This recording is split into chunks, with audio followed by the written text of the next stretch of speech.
आज जो हमारा टॉपिक है वो है scalar and vector class 11।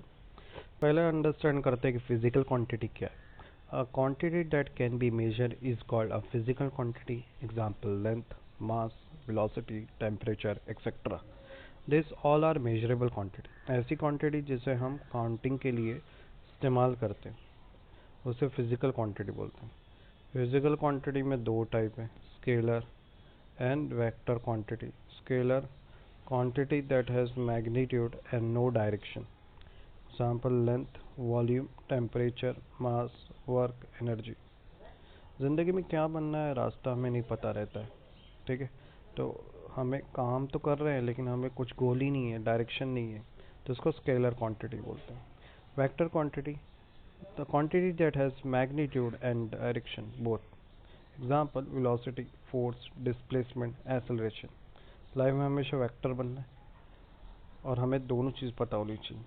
Vector को रिप्रेजेंटेशन करते हैं नोटेशन से, मतलब कोई भी वेक्टर कोई भी एक मैग्नीट्यूड को रिप्रेजेंट करता है and the arrow represent the direction, दोनों मिलकर वेक्टर ए बनते हैं। तो अगर डिस्प्लेसमेंट और वेलोसिटी लिखना है तो मैं किस तरह से लिखूंगा, arrow S and arrow V, यानी ये वेक्टर फॉर्म है। अगर सिर्फ मैं एस और वी लिखता हूँ तो वो मैग्नीट्यूड हो जाता है। Vector quantity represented by a arrow. The magnitude vector is written as under magnitude is represented by mod a और a। अब आते हैं वेक्टर। वेक्टर को दो तरीके से रिप्रेजेंट और भी कर सकते हैं, एक पिक्चोरियल और एक इक्वेशन। अगर एरो पहला है पिक्चर में आता है तो पिक्चर में एरो के रिप्रेजेंटेशन है। एरो का जो एरो का पॉइंटर है वो हेड होता है और जो पीछे का साइड है उसको टेल बोलते हैं। टेल साइड लेंथ को यानी मैग्नीट्यूड को रिप्रेजेंट करता है और arrow show the directions. Example force is equal to 100 joule, तो force is equal to 100 joule, 100 is magnitude and arrow represent direction. Velocity is equal to 5 meter per second east, so velocity is given and direction is also given.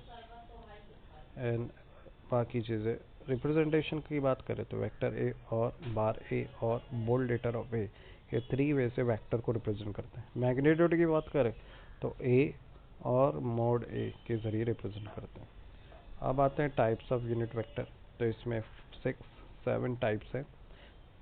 पहला type है equal vector, तो कोई दो vector जिनका magnitude और direction एक जैसा हो उसे इक्वल वेक्टर बोलते हैं। एंटी पैरेलल वेक्टर, जिसका मैग्नीट्यूड सेम हो बट डायरेक्शन अपोजिट हो। एक बाइक और कार जा रही है, ठीक है, अपोजिट डायरेक्शन में, तो उसको एंटी पैरेलल बोलेंगे। कोलिनियर, सेम लाइन में हो दोनों, एक ही लाइन में, जैसे ट्रेन के डिब्बे, कोलिनियर वेक्टर की एग्जांपल है।